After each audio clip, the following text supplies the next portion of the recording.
નમસ્કાર વિદ્યાર્થી મિત્રો, આજે આપણે સૌપ્રથમ મધમાખીમાં લિંગ નિશ્ચયનની પ્રક્રિયા જોઈએ. તો મધમાખીમાં લિંગ નિશ્ચયન વર્ણવો, અથવા આ સવાલ આ રીતે પણ પૂછી શકાય: એકકીય, દ્વિકીય એટલે ઇંગ્લિશમાં હિપ્લોડિપ્લોઇડ લિંગ નિશ્ચયન વર્ણવો. અથવા હજુ એક બીજી રીતે પણ આ સવાલ પૂછી શકાય: અસંયોગી જનન દ્વારા થતું લિંગ નિશ્ચયન વર્ણવો. તો ત્રણ રીતે આ ટૂંકમાં પૂછી શકાય: મધમાખીમાં લિંગ નિશ્ચયન વર્ણવો, અથવા એકકીય દ્વિકીય એટલે હેપ્લોડિપ્લોઇડ લિંગ નિશ્ચયન વર્ણવો, અથવા અસંયોગી જનન દ્વારા થતું લિંગ નિશ્ચયન વર્ણવો. તો મધમાખીમાં જે માદા મધમાખી હોય છે તેમાં 32 રંગસૂત્રો હોય છે. 32 રંગસૂત્રો એટલે કે 16 જોડ હોય છે. એટલે માદા મધમાખી રંગસૂત્રોની દ્વિકીય સંખ્યા ધરાવે છે, 2n 32. નર મધમાખીઓ હંમેશા એકકીય હોય છે અને નર મધમાખીમાં 16 રંગસૂત્રો હોય છે. પણ 16 રંગસૂત્રો એટલે 8 જોડ નથી, કારણ કે નર મધમાખીમાં સમજાત રંગસૂત્રોની જોડ ન હોય. એટલે નર મધમાખી એકકીય હોય. નર મધમાખી એકકીય હોય એટલે તેમાં 16 રંગસૂત્રો હોય, પણ 16 રંગસૂત્રો એટલે 8 જોડ નહીં, કારણ કે નર મધમાખી દ્વિકીય હોતી નથી. જે સજીવો દ્વિકીય હોય તેમાં જ સમજાત રંગસૂત્રોની જોડ હોય, પણ જે સજીવો એકકીય હોય તેમાં સમજાત રંગસૂત્રોની જોડ ન હોય. તો માદા મધમાખી 32 રંગસૂત્ર ધરાવે છે અને નર મધમાખી 16 રંગસૂત્ર ધરાવે છે. અથવા માદા મધમાખી દ્વિકીય હોય છે અને નર મધમાખી એકકીય હોય છે. તો માદા મધમાખી હંમેશા 2n એટલે કે દ્વિકીય હોય અને નર મધમાખી હંમેશા n એટલે કે એકકીય હોય. હવે આપણે જાણીએ છીએ જે એકકીય સજીવો હોય તે સમસૂત્રી ભાજન એટલે કે સમવિભાજનથી તેના પ્રજનન કોષો ઉત્પન્ન કરે, અને જે દ્વિકીય સજીવ હોય તે અર્ધસૂત્રી ભાજનથી તેના પ્રજનન કોષો ઉત્પન્ન કરે. તો માદા મધમાખી દ્વિકીય છે એટલે કે અર્ધસૂત્રી ભાજનથી તેના પ્રજનન કોષો, માદાના પ્રજનન કોષો એટલે અંડકોષો ઉત્પન્ન કરે છે. એટલે અંડકોષમાં 16 રંગસૂત્રો આવે. શા માટે 16 રંગસૂત્રો આવે? તો કે અર્ધસૂત્રી ભાજનની ક્રિયાથી રંગસૂત્રોની સંખ્યા અડધી થઈ જાય. તો અર્ધસૂત્રી ભાજનની ક્રિયાથી રંગસૂત્રોની સંખ્યા અડધી થઈ જાય એટલે માદા મધમાખીના અંડકોષ 16 રંગસૂત્ર વાળા થાય.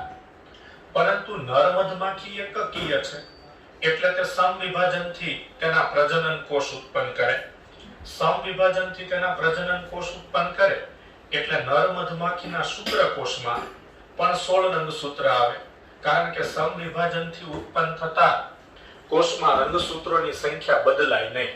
એટલે નર મધમાખી એકકીય હોવાને કારણે તે સમસૂત્રી ભાજનથી તેના શુક્રકોષ એટલે કે પ્રજનન કોષ ઉત્પન્ન કરે છે.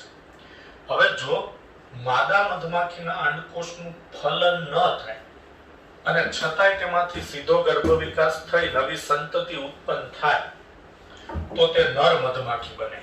તો ફલન ન થાય અને છતાંય અંડકોષમાંથી ગર્ભ વિકાસ થઈ અને નવી સંતતિનું નિર્માણ થાય તો ફલન વગર ગર્ભ વિકાસથી ઉત્પન્ન થતી સંતતિને અસંયોગી જનનથી ઉત્પન્ન થયેલી સંતતિ કહેવાય.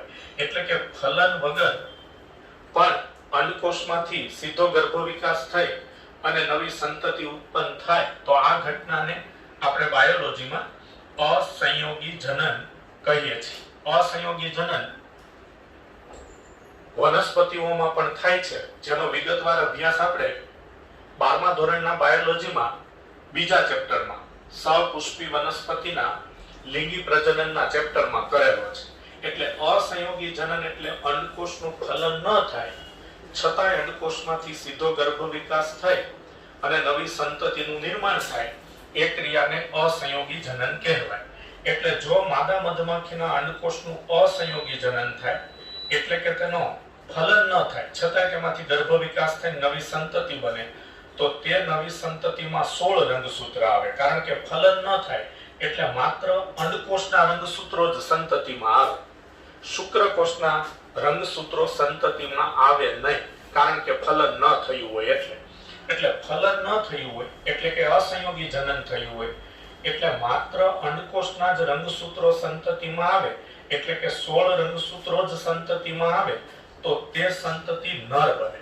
આવી નર મધમાખીને ડ્રોન કીટક કહેવાય, એટલે કે ડ્રોન કહેવાય. મધમાખીઓ છે કીટક જ છે એટલે તેને ડ્રોન કીટક અથવા નર મધમાખી અથવા ડ્રોન કહેવાય.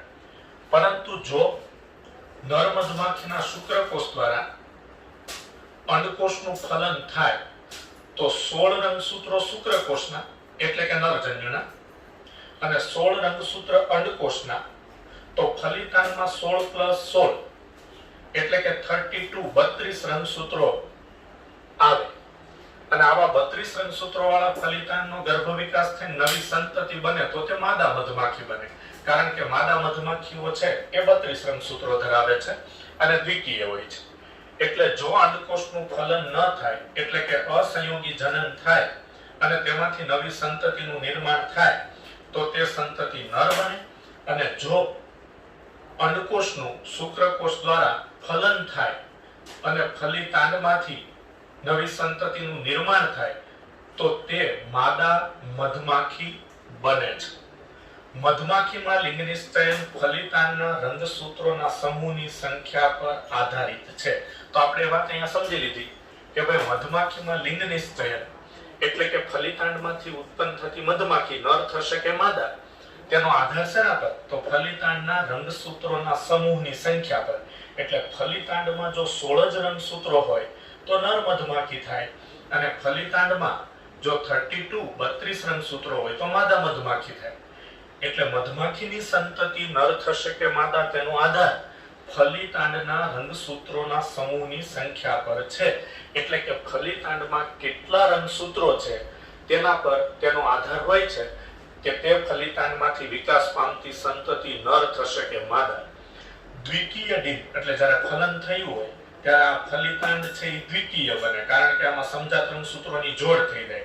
16 રંગસૂત્રો અંડકોષના અને 16 રંગસૂત્રો શુક્રકોષના, એટલે એ રીતે 32 રંગસૂત્રો ફલિતાંડમાં થાય તો એ ફલિતાંડ એટલે કે ડિંભ દ્વિકીય કહેવાય. તો દ્વિકીય ડિંભ પૈકી જેને રોયલ જેલી ખોરાક તરીકે મળે છે તે રાણી માદા મધમાખી તરીકે વિકાસ પામે છે અને તે સિવાયના કીટક એટલે કે મધમાખી સેવકો એટલે કે કામદાર વર્કર્સ તરીકે વિકસે છે. એટલે આ શું કહેવા માંગે છે કે જ્યારે ફલન થાય અને ફલિતાંડમાં 32 રંગસૂત્રો આવે તો તે માદા મધમાખી બને છે. પણ મધપુડામાં જે માદા મધમાખીઓ હોય છે બે પ્રકારની હોય છે. એક રાણી જેને ક્વીન કહેવાય, અને રાણી એક જ હોય છે. રાણી માદા મધમાખી મધપુડામાં એક જ હોય છે. અને સેવકો એટલે કે કામદાર માદા મધમાખીઓ, એ કામદાર માદા મધમાખીઓ છે એ વંધ્ય હોય છે અને મધ બનાવવાનું કાર્ય કરે છે. એટલે કે હવામાં ઉડે, સપુષ્પી વનસ્પતિના પુષ્પો પર બેસે, પુષ્પોની પાંખડીઓનો રસ ચૂસે અને એ પુષ્પની પાંખડીઓનો રસ મધપુડામાં ઠાલવે એટલે તેમાંથી મધનું નિર્માણ થાય. તો એ મધનું નિર્માણ કરવાનું કાર્ય સેવકો એટલે કે કામદાર માદા મધમાખીઓ કરે છે. એટલે પહેલા તો આપણે મગજમાં એ લેશું કે માદા મધમાખીઓ બે પ્રકારની. એક રાણી જે ફળદ્રુપ માદા છે જેને ક્વીન કહેવાય. તો ક્વીન એટલે કે રાણી જે ફળદ્રુપ માદા છે એટલે એ મધમાખીની નવી સંતતિઓ ઉત્પન્ન કરી શકે. અને મધપુડામાં રાણી એટલે કે ફળદ્રુપ માદા એક જ હોય છે. ફળદ્રુપ માદા મધમાખી મધપુડામાં એક જ હોય અને બાકીની બધી માદા મધમાખીઓ છે સેવક હોય છે. સેવક એટલે કામદાર હોય છે અને તે વંધ્ય હોય છે. તે માત્ર મધ બનાવવાનું કાર્ય કરે છે. તે વંધ્ય હોય એટલે નવી મધમાખીઓ ઉત્પન્ન કરી શકે નહીં.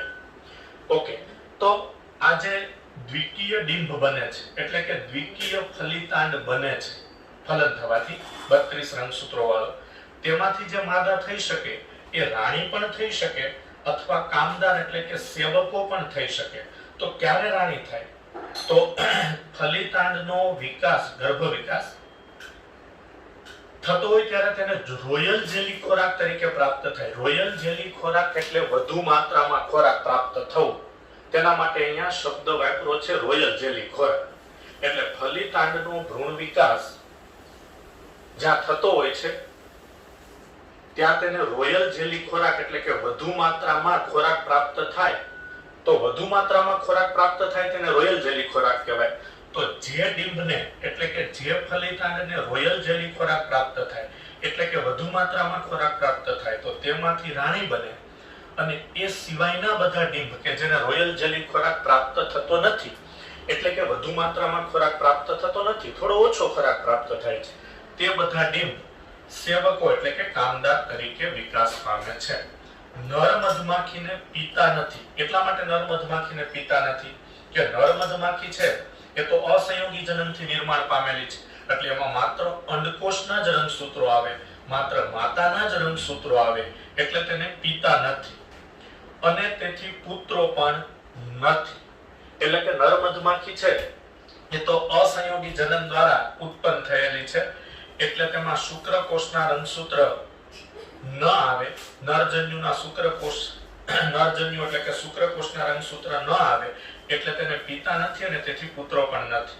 પરંતુ તેઓને દાદા અને પૌત્ર છે. દાદા એટલા માટે છે કે નર મધમાખી અસંયોગી જનન પામેલા અંડકોષમાંથી ઉત્પન્ન થયેલી છે. તો અસંયોગી જનન પામેલા અંડકોષમાંથી ઉત્પન્ન થયેલી છે, પરંતુ એ અંડકોષ માદા મધમાખીએ ઉત્પન્ન કરેલો હોય, એટલે માદા મધમાખીને તો પિતા હોય, એટલે જે નર મધમાખી બને છે તેમાં માતાના રંગસૂત્રો હોય, અંડકોષના રંગસૂત્રો હોય, એટલે પણ એ અંડકોષ માદા મધમાખી દ્વારા ઉત્પન્ન થયેલો હોય તો માદા મધમાખીને તો પિતા હોય છે, એટલે માતાના પિતા, તો માતાના પિતા એટલે એને દાદા કહેવાય, એટલે તેઓને દાદા અને પૌત્ર હોય છે. તો નર મધમાખીને પિતા નથી અને તેથી પુત્રો પણ નથી, પરંતુ તેઓને દાદા અને પૌત્ર છે. નવો સવાલ જોઈએ. વિકૃતિ વિશે નોંધ લખો. તો વિકૃતિની પહેલા વ્યાખ્યા આપી. વિકૃતિ એટલે શું? તો ડીએનએ માં રહેલા નાઇટ્રોજન બેઝના ક્રમમાં ફેરફાર થાય અને તેથી સજીવના જનીન પ્રકાર એટલે જનીન બંધારણ, અને સ્વરૂપ પ્રકાર એટલે લક્ષણો અથવા દેખાવ. તો લક્ષણો કે દેખાવ સ્વરૂપ પ્રકારમાં પરિવર્તન થઈ જાય તો આવી ઘટનાને વિકૃતિ કહેવાય. તો આપણે જાણીએ છીએ કે ડીએનએ ના બંધારણમાં પોલીન્યુક્લિઓટાઇડની બે શૃંખલા હોય, અને દરેક શૃંખલામાં પોલીન્યુક્લિઓટાઇડની દરેક શૃંખલામાં અસંખ્ય ન્યુક્લિઓટાઇડના અણુ હોય. તો એ ન્યુક્લિઓટાઇડના અણુમાં નાઇટ્રોજન બેઝ, એટલે કોઈ પણ ડીએનએ માં નાઇટ્રોજન બેઝનો ક્રમ બદલાઈ જાય. ધારો કે એક સજીવના ડીએનએ માં 5મા ક્રમ પર એડેનિન નામનો નાઇટ્રોજન બેઝ આવે છે, અને ક્રમ બદલાઈ જાય અને 5મા ક્રમ પર ગ્વાનિન નામનો નાઇટ્રોજન બેઝ આવી જાય તો આ ઘટનાને વિકૃતિ કહેવાય.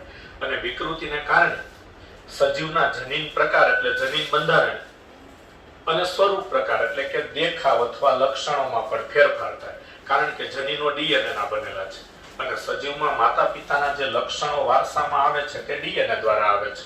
એટલે ડીએનએ માં રહેલા નાઇટ્રોજન બેઝના ક્રમમાં ફેરફાર થાય અને તેથી સજીવના જનીન પ્રકાર અને સ્વરૂપ પ્રકારમાં પણ પરિવર્તન આવી જાય છે. આવી ઘટનાને વિકૃતિ કહેવાય. પુનઃ સંયોજન એટલે વ્યતિકરણ અને વિકૃતિ ડીએનએ માં વિવિધતા એટલે કે ભિન્નતા લાવે છે. એટલે આપણે એમ પણ યાદ રાખી શકીશું કે સજીવોમાં ભિન્નતા ઉત્પન્ન કરવા માટે બે ઘટનાઓ જવાબદાર, એટલે કે સંતતિ તેના પિતૃ કરતા જુદી દેખાતી હોય તો એને ભિન્નતા કહેવાય. તો આ ભિન્નતા ઉત્પન્ન કરવા માટે બે ઘટનાઓ જવાબદાર, એક પુનઃ સંયોજન એટલે કે વ્યતિકરણ અને બીજું વિકૃતિ. વિકૃતિ 3 પ્રકારે ઉત્પન્ન થાય છે. એક રંગસૂત્રોની સંખ્યામાં ફેરફાર થવાથી, એટલે દાખલા તરીકે દરેક વ્યક્તિના દૈહિક કોષોમાં 46 રંગસૂત્રો હોય છે, પરંતુ જો કોઈ વ્યક્તિના દૈહિક કોષોમાં 47 કે 45 રંગસૂત્રો હોય, એટલે કે એક રંગસૂત્ર વધુ હોય કે એક રંગસૂત્ર ઓછું હોય, તો રંગસૂત્રોની સંખ્યા બદલાઈ ગઈ. તો રંગસૂત્રોની સંખ્યામાં ફેરફાર થાય, રંગસૂત્ર વધી જાય કે ઘટી જાય તો તેનાથી વિકૃતિ આવે.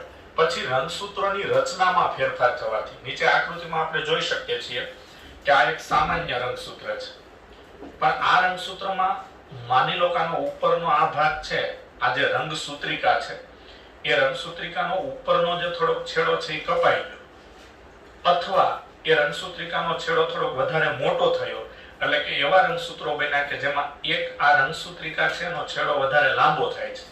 તો કા રંગસૂત્રિકા કપાય એટલે કે ટૂંકી થઈ જાય, કા રંગસૂત્રિકા લાંબી થાય તો રંગસૂત્રોની રચનામાં ફેરફાર થયો તો તેનાથી પણ વિકૃતિ આવે. અને ડીએનએ એટલે કે જનીન હંમેશા ડીએનએ ના બનેલા છે, તો ડીએનએ ના બંધારણમાં ફેરફાર થવાથી, એ તો આપણે વ્યાખ્યામાં ચર્ચા કરી લીધી કે ડીએનએ માં નાઇટ્રોજન બેઝના ક્રમમાં કોઈ ફેરફાર થાય એટલે ડીએનએ ના બંધારણમાં ફેરફાર થયો કહેવાય. તો ડીએનએ ના બંધારણમાં ફેરફાર થવાથી વિકૃતિ આવે છે. તો વિકૃતિ 3 પ્રકારે આવી શકે. હવે ડીએનએ ના ખંડનો લોપ થાય. લોપ થાય એટલે અહીંયા મેં સમજાવ્યું કે આ રંગસૂત્રિકા છે, આપણે જાણીએ છીએ કે ડીએનએ છે એનો આખો સળંગ આ કુંતલાકાર તંતુ જે છે ડીએનએ નો, એ ડીએનએ નો કુંતલાકાર તંતુ આ રીતે રંગસૂત્રિકામાં આવેલો હોય. જો કે ડીએનએ વિશેનો વધારે વિગતવાર અભ્યાસ આપણે ચેપ્ટર નંબર 6 માં, આના પછીના ચેપ્ટરમાં, 6થા ચેપ્ટરમાં કરવાનો છે. તો ડીએનએ ના ખંડનો લોપ થાય એટલે ડીએનએ નો થોડો ટુકડો છે એ કપાઈ જાય. માનો કાંઈથી ડીએનએ નો આટલો ટુકડો કપાઈ ગયો, તો આટલો ટુકડો કપાઈ જાય એટલે આટલો જે ટુકડો કપાઈ જાય છે એના કારણે આ રંગસૂત્ર આપણે જોઈ શકીએ છીએ કે આ ટાઈપનું થઈ જાય છે. તો ડીએનએ ના ખંડનો લોપ થાય કે ડીએનએ ના ખંડનું દ્વિગુણન થાય, દ્વિગુણન કે દ્વિકૃતિ, તો રંગસૂત્રોની રચનામાં ફેરફાર થાય છે એટલે આ દ્વિકૃતિ છે. દ્વિકૃતિ કેમ કે આટલું જે નોર્મલ રંગસૂત્રિકા હતી અને એના કારણે જે આ ડીએનએ નો તંતુ આટલો લાંબો હતો પણ એમાં કેટલો ભાગ 2 વખત આવી ગયો, ડબલ વખત થઈ ગયો કેટલો ભાગ. અને એવું થવાનું કારણ ડીએનએ નું સ્વયં જનન હોય છે, ડીએનએ નું રેપ્લિકેશન હોય છે. જ્યારે ડીએનએ નું રેપ્લિકેશન થતું હોય, ડીએનએ નું રેપ્લિકેશન એટલે ગુજરાતીમાં સ્વયં જનન, એટલે કે એક ડીએનએ ના અણુમાંથી 2 ડીએનએ ના અણુ બને તેને ડીએનએ નું સ્વયં જનન કહેવાય.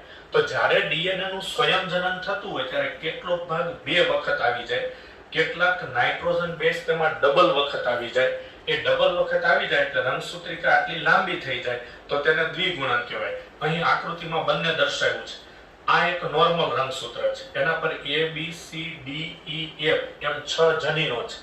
હવે નીચે જે રંગસૂત્ર દર્શાવેલું છે એમાં અહીંયા જોઈ શકાય છે કે આ B અને C જનીન ધરાવતો આટલો ભાગ છે એનો લોપ થઈ ગયો છે, એનો લોપ થઈ ગયો છે. સોરી, B અને C નહીં, A અને B. તો A અને B આ 2 જનીન ધરાવતો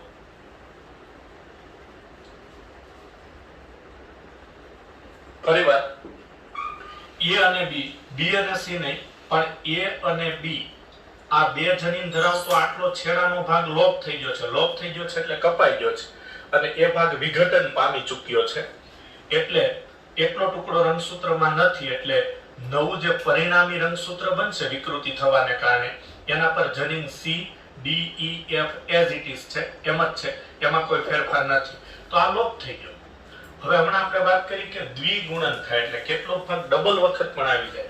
જેમ કે આ સામાન્ય રંગસૂત્ર છે જેના પર A B C D E F એમ જનીનો આવેલા છે, પણ હવે તેમાં કોઈ 2 જનીનો છે 2 વખત આવી જાય છે. જેમ કે B અને C જનીન છે એ 2 વખત આવી જાય છે. એટલે નવો ક્રમ, પરિણામી ક્રમ શું થશે? A B C B C D E F. એટલે આ જે B અને C વાળો ભાગ છે, આ B અને C વાળો ભાગ એ 2 વખત આવી જાય છે. 2 વખત આવી જાય છે એટલે એને દ્વિગુણન થયું કહેવાય. તેના કારણે રંગસૂત્રિકા આવી લાંબી થાય એટલે રંગસૂત્રની રચનામાં ફેરફાર થાય. એટલે ડીએનએ ના કોઈ ભાગનો લોપ થાય કે ડીએનએ નો કોઈ ભાગ દ્વિગુણન પામે. દ્વિગુણન પામે એટલે કે તેમાં કોઈ ભાગ 2 વખત આવે, જનીનો ડબલ વખત આવે તો રંગસૂત્રોની રચનામાં ફેરફાર થાય. દ્વિગુણન થવાનું કારણ ડીએનએ નું સ્વયંજનન હોય છે, એટલે કે ડીએનએ ના સ્વયંજનન દરમિયાન દ્વિગુણન થઈ શકે છે. જનીનો રંગસૂત્રો પર આવેલા હોવાને કારણે આપણે જાણીએ છીએ કે જનીનો રંગસૂત્રો પર હોય કારણ કે રંગસૂત્રમાં આવો તંતુમય ડીએનએ હોય અને ડીએનએ નો કોઈ એક ચોક્કસ ભાગ એક જનીન કહેવાય. તો જનીનો રંગસૂત્રો પર આવેલા હોવાને કારણે રંગસૂત્રોમાં થતો ફેરફાર અસામાન્ય સ્થિતિ કે વિપથનો એટલે વિકૃતિઓનું બીજું નામ છે, ઉત્પન્ન કરે છે.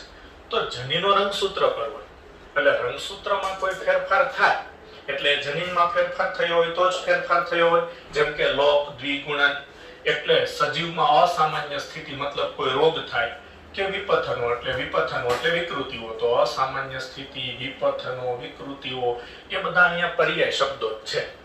રંગસૂત્રીય વિકૃતિઓ સામાન્ય રીતે કેન્સર કોષોમાં જોવા મળે છે. એટલે શરીરના જે ભાગમાં કેન્સર થયું હોય તેમાં રંગસૂત્રીય વિકૃતિઓ હોય છે. ડીએનએ માં નાઇટ્રોજન બેઝની કોઈ માત્ર એક જ જોડમાં ફેરફાર થાય, પરિવર્તન આવે તો તે પણ વિકૃતિ પ્રેરે છે. આપણા મનુષ્યના એક કોષમાં જે ડીએનએ આવેલો હોય છે એ ડીએનએ ઓલમોસ્ટ 2 મીટર જેટલો લાંબો હોય છે. છઠ્ઠા ચેપ્ટરમાં આ બાબતનો વિગતવાર અભ્યાસ આવશે. અને તેમાં કરોડો નાઇટ્રોજન બેઝ હોય છે. હવે આટલા બધા નાઇટ્રોજન બેઝ હોય છે છતાંય કોઈ એક નાઇટ્રોજન બેઝની જોડમાં ફેરફાર થાય, માત્ર એક જ જોડમાં ફેરફાર થાય. જેમ કે વ્યાખ્યાની ચર્ચા કરતા હતા ત્યારે હું કહેતો હતો કે એક ડીએનએ માં 5મા ક્રમ પર એડેનિન નામનો નાઇટ્રોજન બેઝ છે, પરંતુ તેના બદલે ગ્વાનિન આવી જાય. બસ ખાલી એક જ ક્રમમાં ફેરફાર થયો, એક જ નાઇટ્રોજન બેઝમાં ફેરફાર થયો તો પણ વિકૃતિ આવે છે. આવી વિકૃતિને પોઈન્ટ મ્યુટેશન, ગુજરાતીમાં બિંદુવત વિકૃતિ કહેવાય છે. સિકલ સેલ એનેમિયા તેનું જાણીતું ઉદાહરણ છે. તો સિકલ સેલ એનિમિયા છે એની આ ચેપ્ટરમાં આપણે આગળના લેક્ચરમાં ચર્ચા કરીશું. ત્યાં પણ આ વાત કરીશું કે સિકલ સેલ એનિમિયા છે એ પોઈન્ટ મ્યુટેશન છે. એટલે કે જ્યારે કોઈ વ્યક્તિને સિકલ સેલ એનિમિયા થાય, સિકલ સેલ એનિમિયામાં રક્તકણ છે એ દાંતરડા જેવા આકારના થઈ જાય. રક્તકણો લોહીની અંદર આવેલા કોષો કે જે ગોળાકાર હોય મનુષ્યમાં, અને જ્યારે સિકલ સેલ એનિમિયા થાય ત્યારે રક્તકણનો આકાર દાંતરડા જેવો થઈ જાય. તો એ માત્ર એક નાઇટ્રોજન બેઝના ક્રમમાં ફેરફાર થવાને કારણે થાય છે. તો માત્ર ડીએનએ માં એક જ નાઇટ્રોજન બેઝના ક્રમમાં ફેરફાર થવાથી જો વિકૃતિ આવે તો તે વિકૃતિને પોઈન્ટ મ્યુટેશન કે બિંદુવત વિકૃતિ કહેવાય. ડીએનએ માં નાઇટ્રોજન બેઝની એક કરતા વધારે જોડ, 2 જોડ, 3 જોડ, 5 જોડ, એક કરતા વધારે જોડનું લોપ થાય કે દ્વિકૃતિ કે દ્વિગુણન, તો તેનાથી ઉત્પન્ન થતી વિકૃતિને ફ્રેમ શિફ્ટ મ્યુટેશન કહેવાય. એટલે જો માત્ર એક જ જોડમાં ફેરફાર થાય અને વિકૃતિ આવે તો તેને પોઈન્ટ મ્યુટેશન કહેવાય, અને એક કરતા વધુ જોડમાં ફેરફાર થાય અને વિકૃતિ આવે તો તેને ફ્રેમ શિફ્ટ મ્યુટેશન કહેવાય. તો ફ્રેમ શિફ્ટ મ્યુટેશનની ચર્ચા આના પછીના છઠ્ઠા ચેપ્ટરમાં થશે. વિકૃતિ ઉત્પન્ન કરતા ભૌતિક અને રાસાયણિક કારકો ને મ્યુટાજન્સ કહેવાય છે. એટલે જે પદાર્થો વિકૃતિ ઉત્પન્ન કરે છે, ભૌતિક પદાર્થો કે રાસાયણિક પદાર્થો, તેને મ્યુટાજન્સ કહેવાય છે. ગુજરાતીમાં વિકૃતિ પ્રેરક પદાર્થો કહેવાય છે. દાખલા તરીકે પારજાંબલી કિરણો, અલ્ટ્રાવાયોલેટ કિરણો